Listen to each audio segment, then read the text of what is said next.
1. My name is Mike, and what I'm about to tell you happened in the summer of 2014. I'm 32 now, but back then I had just gone through a rough divorce, and it hit me harder than I expected. I needed to clear my head, get away from everything, and the only thing I knew for sure was that real peace was somewhere deep in the mountains. So that's exactly where I went. I chose Monongahela National Forest in West Virginia because it was quiet, remote, and barely had any trails. Exactly the kind of place where you don't run into people. I marked a spot on my GPS and headed out, not trying to escape nature, but trying to escape people. I planned to stay for 3 nights. In my pack I had food, a water filter, a sleeping bag, a small knife, and my .308 rifle. Some people think carrying a rifle alone in the woods is paranoid, but out there you've got bears, mountain lions, wolves, and sometimes worse things that walk on 2 legs, and I don't take chances. I parked my truck on a long-forgotten forest road marked FR 437. No maintenance, no signs of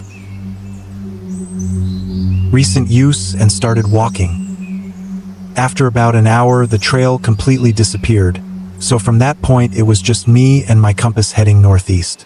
3 hours later, I dropped into a deep valley and found a decent place to camp. Flat ground with tall grass and a small creek nearby. The trees weren't too dense, but there were enough. I set up camp, got a fire going, and settled in. It was July, warm and quiet. Dinner was dried meat and crackers with a beer.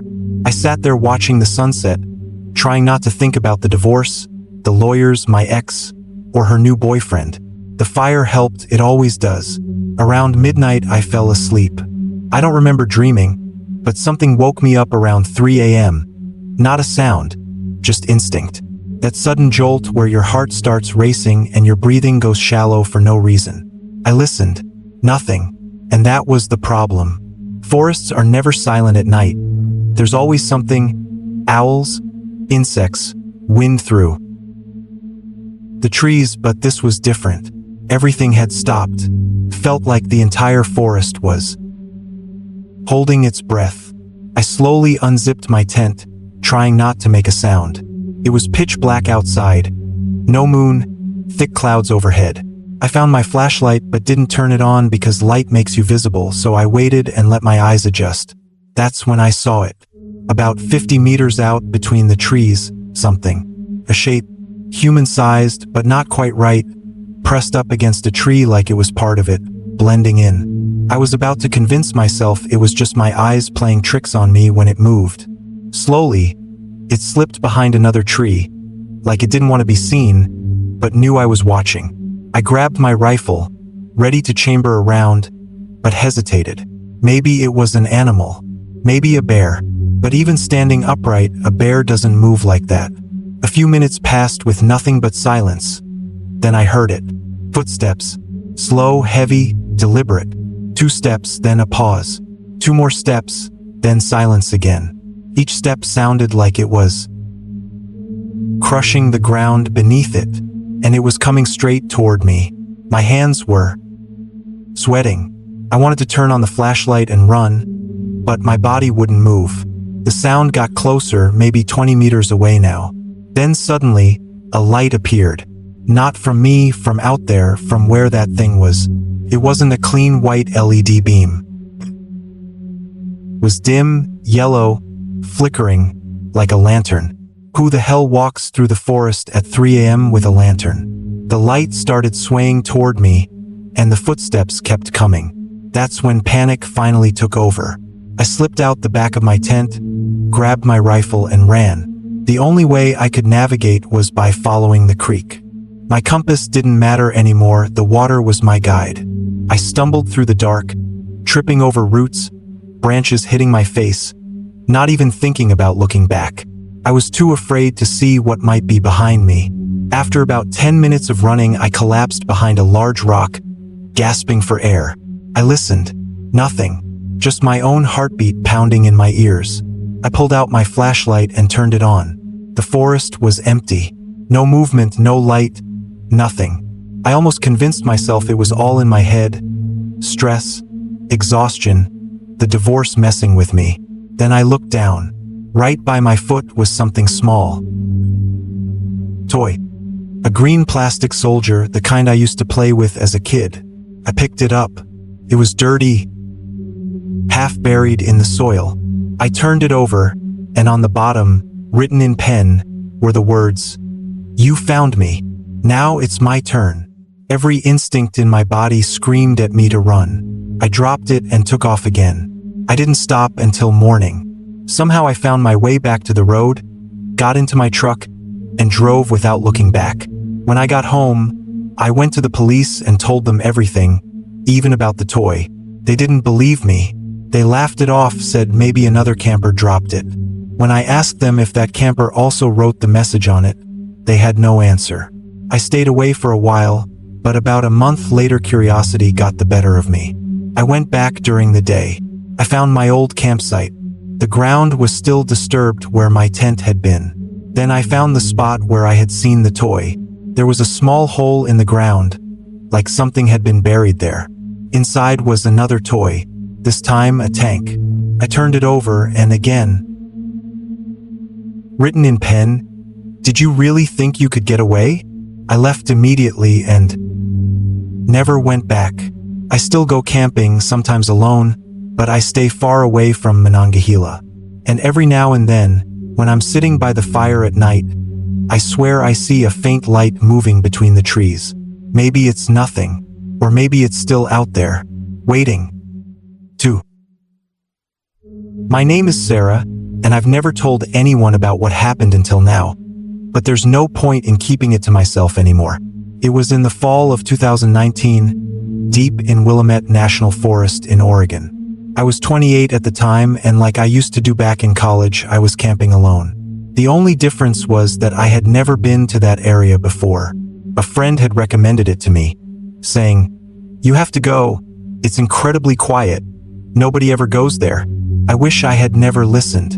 I planned a 4-day route and left my car near Mackenzie Pass at the end of an abandoned logging road. I had my map and compass, but there were no marked trails, just my bearings and a topographic map.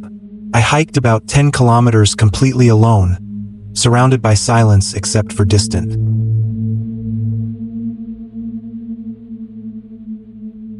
birds, eventually descending into a deep valley. The trees were so dense that sunlight barely reached the ground. Moss covered everything. The air was thick and damp. It felt like the forest itself was breathing. The first night was normal. I set up my tent, built a small fire, and ate instant soup with crackers. I went to sleep around 10 p.m. That night, I had a dream about an old house with a red door. I was standing in front of it, but I couldn't bring myself to open it. When I woke up, I was drenched in sweat. Outside, a light rain had started, and my fire had gone out. The next morning, I decided to go deeper. I followed the creek north, and after about 2 hours of hiking, something caught my eye. A straight line among the trees. Something unnatural. I moved closer and realized it was a wall. Then I saw it. A cabin. Old wooden, abandoned. Exactly like the one in my dream. And the door, it was red. Faded and peeling, but still unmistakably red. I pulled out my knife and looked around, listening for any sign of movement. There was nothing, not even birds. I stepped onto the rotting wooden porch, the boards creaking under my weight, and pushed the door open. It gave way easily. Inside was pitch black. I turned on my flashlight. It was a single-room cabin. Mold covered the walls, and the floor was bare dirt. In one corner, there was an old metal bed with a yellowed mattress. In another, a small table with a candle on it. The candle was still upright, surrounded by hardened wax, like it had been used recently. That didn't make sense. I looked at the walls.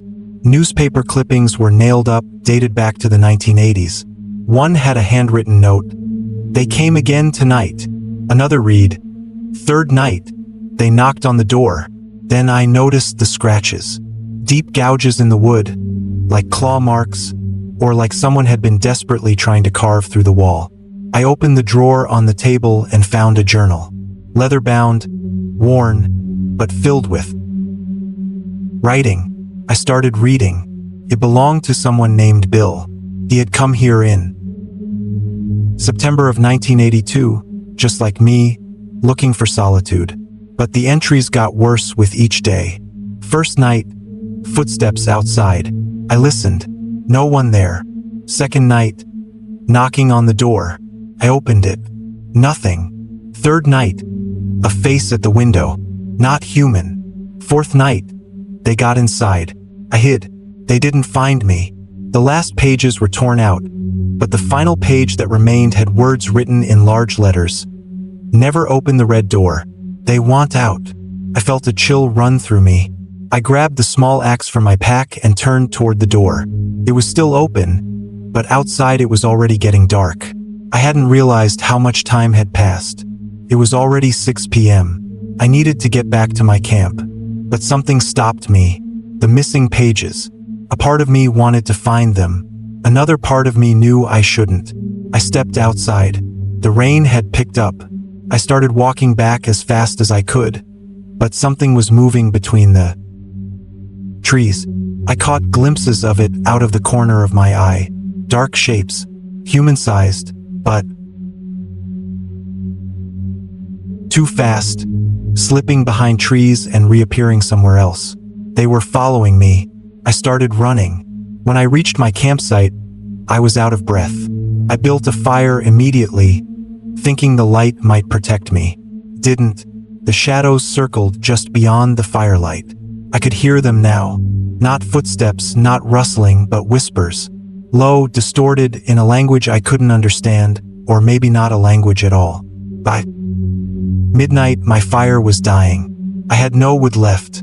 I climbed into my tent, zipped it shut, loaded my weapon, and waited. Hours passed. Nothing happened. Then just before I drifted off, I felt it. A hand pressed against the fabric of the tent. I could see the outline clearly. 5 fingers, human-like but too long. Then another hand. And another. Hands pressing from all sides, surrounding me. I tried to scream, but no sound came out. My body wouldn't respond. Then suddenly they were gone. Silence. I forced myself to look outside. No one was there, but something lay on the ground. The torn pages from the journal. Wet, covered in mud. I picked them up and read. In his final entries, Bill had written, "They found me. They're opening the door." And the last line, "If you're reading this, run. It won't matter. They'll find you anyway." I packed up immediately and started moving. Then running. The rain hadn't stopped. My compass was broken. My map was soaked and useless. I lost my sense of direction. I walked for hours seeing the same trees over and over, like I was going in circles. Felt like the forest itself was trapping me. I was exhausted, starving, barely able to keep going. Then I saw it. Between the trees. A red door. Again. But this time there was no cabin. Just the door standing alone, leaning against nothing, completely out of place. I walked toward it without thinking. I knew I shouldn't open it. I remembered what Bill had written. But my body wasn't listening anymore. My hand reached for the handle. Just before I touched it, I heard a voice behind me. "Sarah, don't." It was my voice. Exactly my voice. But I hadn't spoken. Came from somewhere else. Or from inside me. I ran. I didn't stop. I didn't look back. Eventually, I found my own tracks and followed them until I reached the main road. When I saw my car, I broke down. I got inside, locked the doors, and just sat there shaking before finally driving away. When I got home, I couldn't sleep for 3 days. Every night I dreamed about the red door. It always opened, and something came out. Went to a psychologist. They told me it was stress, hallucinations, gave me medication. I told a police officer friend about the cabin. She said it was probably an illegal structure and they'd look into it. They never did. A month later I went back. The cabin was gone. The door was gone. There was nothing but forest. But at the base of a tree I found a single page from the journal. It read, "Don't come back. But if you do, bring something. Maybe that's what they want." I never returned. But I can't forget the red door. And sometimes, late at night, When someone knocks on my door, I'm too afraid to open it. Because maybe they're here now. Maybe I never really closed that door. 3. My name is David, and what I'm about to tell you happened in the winter of 2017 when I was 29 years old. I had just graduated from college, couldn't find a job, and was slowly losing my mind like a typical burned-out graphic designer. Around that time, I got into urban exploration, visiting abandoned buildings, factories, hospitals, taking photos. It helped me clear my head and build my portfolio at the same time. I usually went with my friend Aaron. He was 2 years older than me, a former construction engineer, and he knew how to read buildings, which walls were unstable, which floors would hold. Thanks to him, we made it out of a lot of dangerous places alive. But this time was different. One day, Aaron told me about a place he found online, an abandoned psychiatric hospital near Scranton, Pennsylvania, closed down in the 1960s. It was called Fairview Sanatorium, completely sealed off, but according to him, there was a way in. "This one's huge," he said. 6 floors. "Let's go this weekend." I agreed. We drove out Friday night, about 3 hours, and by the time we reached the town, it was past midnight. It was freezing, snow falling steadily. The building stood on a hill outside town, surrounded by pine trees, massive, dark, all its windows boarded up. The entrance was fenced off, but Aaron had been there before. Behind the fence, there was a hole dug into the ground. We crawled through. The smell inside hit immediately. Mold, urine, burnt plastic, and something else, something rotten, like decaying flesh but sharper. We turned on our flashlights. The marble floor was cracked and damp. The walls were peeling, covered in old graffiti. "People have been here before," Aaron said. "But they didn't go deep." We explored the ground floor first, reception, waiting rooms, nurse stations. Chairs overturned, desks covered in dust. In one room, we found patient files. Names, diagnoses, treatments. Dates between 1958 and 1962. Schizophrenia, psychosis, manic depression. One file stood out. Patient 307. Violent tendencies towards self and others.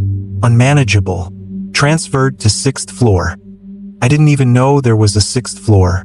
The elevator was dead, so we found the stairs. 1st floor, 2nd, 3rd, each level worse than the last. On the 4th floor, there were scratch marks on the walls. On the 5th, dark stains on the floor, dried, almost black. The stairs leading to the 6th floor were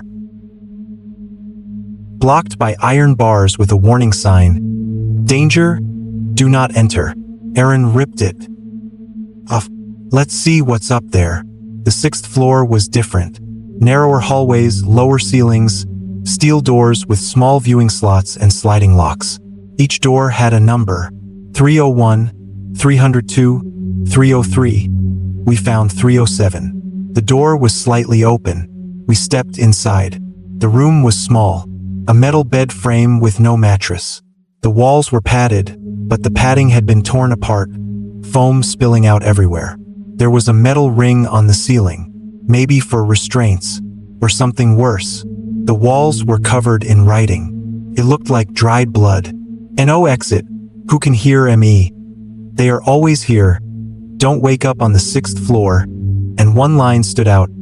"I am not the patient. You are." Aaron was taking photos while I noticed something on the ground. A small notebook. I picked it up and flipped through it.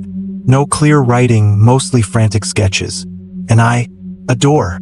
A silhouette standing behind that door. On the last page it said, "They come at night. They wake at night. I don't sleep at night. I watch them. But tonight they will watch me." That's when we heard it. Footsteps in the hallway. But wrong. One step normal, the other dragging slightly behind. Aaron looked at me. He heard it too. We turned off our lights and waited in the dark. The sound got closer, then stopped right outside the door. We could hear breathing. Deep, wet, sick breathing. Then 3 knocks. Slow, deliberate. Aaron whispered, "There's no one here. There can't be." The knocking came again. faster this time, more aggressive. The door shook, then silence. Long silence. We almost thought it was gone. Then something slid under the door. A hand. Thin, pale, with long yellow nails. It moved across the dusty floor, feeling around, reaching toward us. Aaron pulled his foot back. The hand froze, then slowly withdrew. We knew we had to leave. We stepped into the hallway, heading for the stairs, but the 6th floor felt like a maze. We couldn't find the way back. Every door looked the same, every corridor identical. Our flashlights started flickering, batteries dying. We stopped for a moment, trying to get our bearings, but we had never mapped this place. We opened another door. Inside was a bed, sunken in, stained black. On top of it sat a teddy bear. Old, dusty, one eye missing. There was a button on its stomach. I pressed it. The bear spoke. "You found me. Now let's play hide and seek." The voice was a child's, but slow and distorted. Then the bear's head turned. It looked at me. I snapped. I threw it and started running. Aaron shouted behind me, "David, wait! Don't split up!" But I didn't stop. The corridors stretched endlessly. I turned left, right, and every door said 307. 307 again, and again. I stopped, breathing hard. Aaron was gone. I was alone. I opened another door. Inside was a mirror. I looked at my reflection, but it wasn't me. Not really. I was older, much older. My face was pale and wrinkled, my hair thinning. At least 60 years old. And behind me, in the reflection, something stood. A black shape. It moved closer. I felt a hand on my shoulder. Cold. Freezing cold. I kept staring into the mirror. The shadow revealed its face. There was no face. Just skin stretched over nothing. Empty eye sockets. A split where a mouth should be. Leaking darkness. I punched the mirror. It shattered. My hand cut open, blood dripping. When I turned around, nothing was there. The hallway was empty. I ran. I found the stairs. 5th floor, 4th, 3rd, same darkness. Same smell. On the 2nd floor, I heard Aaron's voice. "David, I'm here." I found the exit. It was coming from below. I followed it, but it didn't lead to the entrance. It led me into a room I hadn't seen before. An autopsy room. White tiled walls, a metal table in the center. And on it, a body. It was Aaron. His eyes open, mouth frozen, chest split open, organs exposed. But his heart was gone. Next to him was a note. "You loved your friend. Now stay with him." I turned to run, but the door slammed shut. On it, the number 307. I pounded on it, kicked it, screamed. It wouldn't open. I don't know how long I was in there. Minutes, hours, I lost all sense of time. Then suddenly, the door opened on its own. I didn't wait. I ran. I found the exit, crawled back through the hole in the fence. It was morning. Snow had stopped. I ran to the car. Aaron's car was still there. I waited. 1 hour. 2. 3. He never came out. I called the police. They searched the building. They didn't find Aaron. They didn't find the autopsy room either. They treated me like I was insane. But I know what I saw. Aaron was never found. He was listed as missing. Years have passed, but I still dream about the 6th floor. Sometimes I wake up with scratch marks on my arm. Not mine. My nails are short. These are long, deep, like they were made by something else. And every night, at exactly 3 a.m., I hear footsteps outside my door. One step normal, the other dragging behind. I don't open the door. I never will. For my name is Elena, and it took me 12 years to finally tell the story because first I tried to forget it, then I thought I had lost my mind, and eventually I had to accept that something real had happened. It was March of 2011, and I was working at a research station near White Sands in New Mexico. I'm a geologist, rocks, soil, layers of time, that's my field, and I knew that region well. Desert, salt flats, wind, and a kind of silence that can slowly eat away at your sanity. I wasn't alone at the station. There were 4 of U.S. Tom, our team leader in his 50s, and a former soldier, Jess, a 28-year-old biologist who joked about everything, Marcus, a quiet 35-year-old geophysicist who documented every detail, and me. We were studying a geothermal anomaly northeast of White Sands, an area where the ground temperature was about 20 degrees higher than it should have been, with no logical explanation. No volcanic activity, no fault lines, just heat. The first 3 days were routine. Wake up at 6 a.m., load equipment, head into the field, collect samples, log data, return by evening. On the fourth day, Tom decided to push further, about 3 kilometers south of our usual route, and that's when we found it. A perfectly circular pit about 15 meters across with steep edges. At the bottom, something was reflecting light. Marcus said it might be obsidian, but obsidian is black, and this was silver. I didn't want to go down there. Something instinctive held me back, but Jess had already set up a rope. Marcus went down first and called up 5 minutes later, saying we had to see it. I followed. The bottom was unnaturally flat, like it had been cut. The object wasn't a rock. It looked metallic, but it wasn't rusted. Its surface was covered in symbols, something like runes, but not matching any language I knew. Tom took photos and said it might be an artifact and we should notify the university. That night, everything changed. When we got back to the station, it was past midnight, and I couldn't sleep because I heard a sound coming from the desert, a low, continuous hum. Like a heartbeat. I stepped outside. The air was cold and still. The sound was faint but growing closer. Jess came out too and asked if I heard it. I nodded. Tom appeared in the doorway and told us to get back inside and not go out again. The hum continued all night, but by morning, the desert looked normal. Except for one thing. In the direction of the pit, there was a layer of fog which made no sense in that environment. Tom decided we were leaving and shutting down the operation, but when we tried to start the vehicle, it was completely dead. The battery had been full the night before, but now there was no power at all. The radio didn't work either. We were stranded with about a week's worth of supplies and the nearest settlement 60 kilometers away. Tom suggested we leave on foot, but I wanted to check the pit one more time. He objected, but Jess and Marcus came with me. When we reached it, the metal plate was still there, but the symbols had changed. They were now in English, and they read, "Welcome back, Elena." Only my name. Jess turned pale and asked if it was some kind of joke. No one answered. I touched the surface. It was cold but vibrating beneath my fingers. The hum started. Again, louder now, coming from beneath it. Marcus used a hammer to pry up the edge, and underneath there was a void, dark and endless. When we lifted it completely, we saw a staircase leading down, ancient stone steps disappearing into darkness. Our flashlights couldn't reach the bottom. Jess refused to go down. Marcus wanted to. I was the one who actually did. The steps were damp and smelled of moss. I counted about 50 steps, then 100, and still no end. The walls were smooth like glass, but they didn't reflect me. Then I saw light below. I kept going until I reached a doorway and stepped inside. It was a room covered in screens. Each one showed a different place, a different time.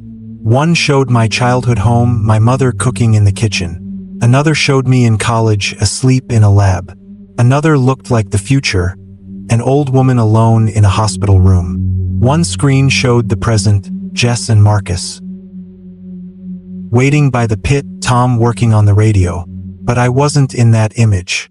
In the center of the room, there was a chair, and in it sat a woman with her back to me. She spoke my name, and I recognized the voice instantly. It was mine. She turned around. It was my face, but 30 years older. She told me this place wasn't just a hole, it was a break in time, something that had fallen there millions of years ago. Not a meteor, something else, something that pierced reality itself. Time didn't move normally there. It looped. The same events repeated, the same people, the same choices. I had been there before many times, maybe hundreds. Every time I made the same decisions. But this time, she said, could be different. She told me to close the plate and never come back, that my curiosity was what kept the loop alive. I didn't want to believe her, but when I looked at the screens, I saw myself sitting in that same chair before, having the same conversation. I saw what I would do tomorrow. The loop was real. She stood and told me to choose. Leave and break it, or stay and become part of it forever. I asked why she didn't leave. She smiled and said she was just a possibility, something that would disappear if I made a different choice. I went back. I climbed the stairs. When I reached the surface, Jess grabbed my hand and said I had been gone for 30 minutes. Felt like years. We closed the plate, and the writing disappeared. We returned to the station, and suddenly the vehicle worked again. The radio came back. We left immediately. But when I got home, everything was wrong. My mother had died, even though she was healthy when I left. My father said I hadn't called in 2 years. 2 years. I had only been gone 5 days. The calendar said 2013. I called Jess, and she remembered everything too. Marcus and Tom didn't remember anything after the pit. Years have passed since then, and I've never gone back, but every night I dream of that room. The screens, the chair, the older version of me telling me there is still time, that I can still return. I wake up, sweating, and now there's a watch on my wrist that wasn't there before.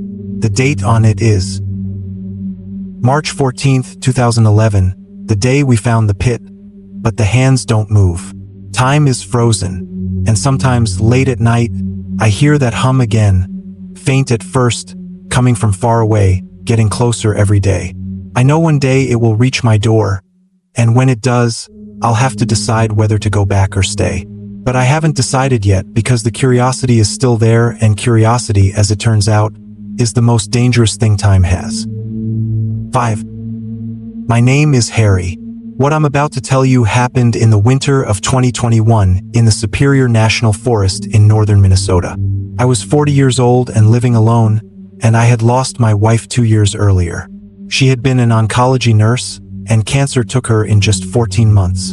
After she died, the only thing I did was keep doing the things we used to love, but alone. Felt like punishment, but it was the only way I could cope. Winter camping was insane. It was 15 degrees below zero, but I didn't care.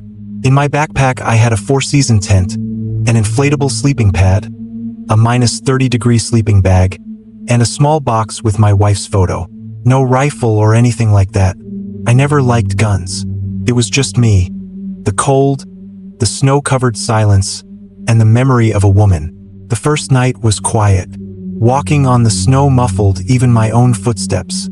I set up camp by a lake. It was frozen solid, and the moonlight reflected off the ice. I couldn't start a fire because finding dry wood under the snow was nearly impossible.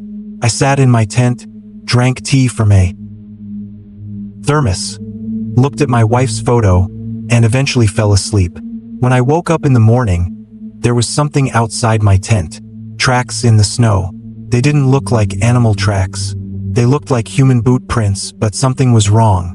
The heel was deep, but the front of the foot was almost non-existent, like someone had been walking backward. But why would anyone do that out here in this cold? I followed the tracks. They circled around my tent and then led out toward the lake. The tracks continued across the ice all the way to the center, and then they just stopped. It was as if whoever made them had simply vanished into the ice. The surface wasn't broken. It was solid. There was no way anyone had fallen through. Later that day, I went for a walk toward the northern edge of the lake. The forest grew denser, the branches heavy with snow, bending down and forming a tunnel-like path. As I walked through it, I heard something, a faint murmuring sound in the distance. It sounded like a human voice, but I couldn't make out any words. I stopped and the sound stopped too. I took another step and it continued. It moved when I moved, like the forest itself was speaking to me. I followed the sound for about 20 minutes until I saw a structure through the trees. It wasn't a house. It looked like a bunker, concrete, half buried in the ground, covered in snow. The door was metal and rusted. There was a sign on it that read U.S. Government, do not enter. But the letters were faded. It had probably been there since the Cold War. I struggled with the door. The handle was broken, but I managed to squeeze through a narrow opening. Inside was pitch black. I turned on my flashlight. There was a long corridor, cracked walls, water dripping from the ceiling. Old military crates were scattered on the floor, empty. One room had bunk beds with rusted rifles lying on them. Another room had radios and control panels all covered in dust and cobwebs. When I reached the last room, I found the source of the sound. It was coming from the wall, a faint voice from inside the concrete. I stepped closer and pressed my ear against it. It was a woman crying. "Please," she said, "get me out. I've been here so long." My skin went cold. There had to be another room behind that wall, but I couldn't see any door. "Who are you?" I asked. The voice stopped. Then after a long silence, it came back. "My name is Ellen. I came here in 1962. They forgot me. Please call someone." 1962? That was impossible. No one could survive in there for 60 years. But the voice sounded real. I hit the wall, felt solid. Then I hit it again, harder. A crack formed, and dust fell out. Something else fell too. A small, yellowed piece of paper. I picked it up. It read, "Ellen Parker, September 12, 1962. They put me here. They sealed the door from the outside. No one knows." There was an address underneath, somewhere in Minneapolis. My flashlight flickered. The batteries were dying. I shined the light into the crack and tried to see inside. I saw an eye, a human eye staring back at me. Then it blinked. I panicked and stumbled backward, falling into the corridor. The flashlight went out, leaving me in complete darkness. Behind me, I heard her voice again. "Don't go.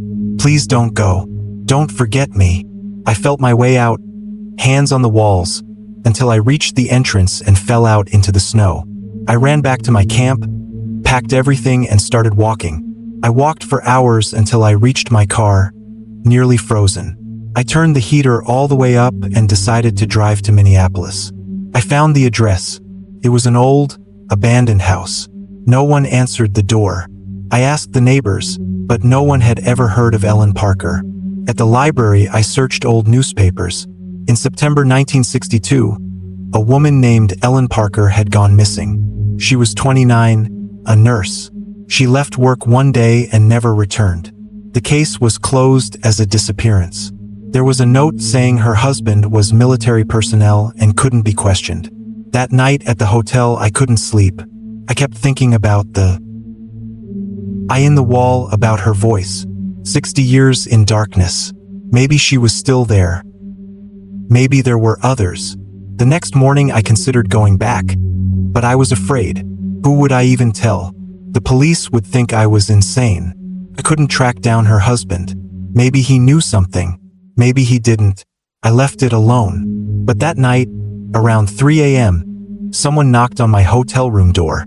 I hadn't called anyone. I didn't open it. I asked who it was, but there was no answer. The knocking came again, louder. I looked through the peephole. The hallway was empty, but there was an envelope on the floor. I opened the door and picked it up. My name was written on it, but it said, David.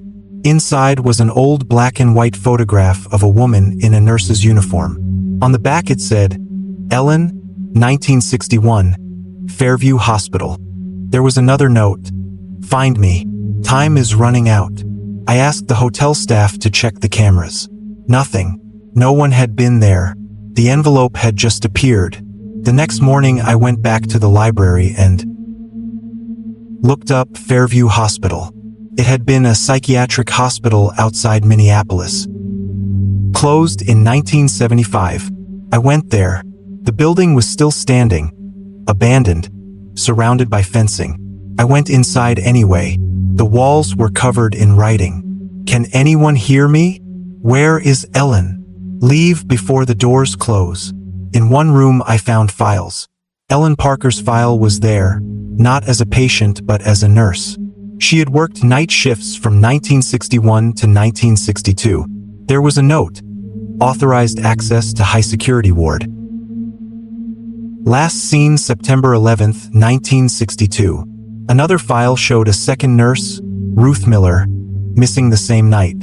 In the files, I found a key labeled Basement K1. I went downstairs. The basement was dark and damp. I found room K1. The key worked. Inside were two skeletons on a bed, both wearing nurse uniforms. There was a note beside them. This is the fate of those who keep secrets. I didn't call the police. Something about it felt wrong, like someone was still involved. That night, I dreamed of Ellen. She told me, "You can't free me from the wall, but there are others. Go deeper." I woke up and drove back to the forest. I brought tools this time. When I reached the bunker, the door was open. I had closed it before. Inside, everything felt colder. I went back to the wall and started breaking it open. Eventually, I made a hole and shined my light inside. There was a small room filled with bones. Human bones. Among them was a badge. Ellen Parker, nurse. There was also a note. "I'm free now. Thank you, David." I gathered the bones, took them outside, and buried them under a tree. I marked it with a stone, but I couldn't forget what she said about others. A week later, I returned with more equipment. I found a hidden passage behind another wall. It led downward into a deeper part of the bunker. At the bottom was a door labeled Project Summit 1958. Inside was a laboratory. There were files describing experiments on people, patients and nurses, brainwashing, memory erasure, personality splitting. Ellen and Ruth had been part of it. Some of the subjects hadn't died. They were still down there somewhere. I left. I sealed the place and never went back. But every night I hear them in my dreams, whispering, calling for help. My name is David. I lost my wife to cancer. I found a bunker in the woods. I heard a woman who had been trapped for 60 years. I thought I saved her, but maybe she saved me. Because now I know I'm not alone. And somewhere down there, in the dark, there are still voices waiting.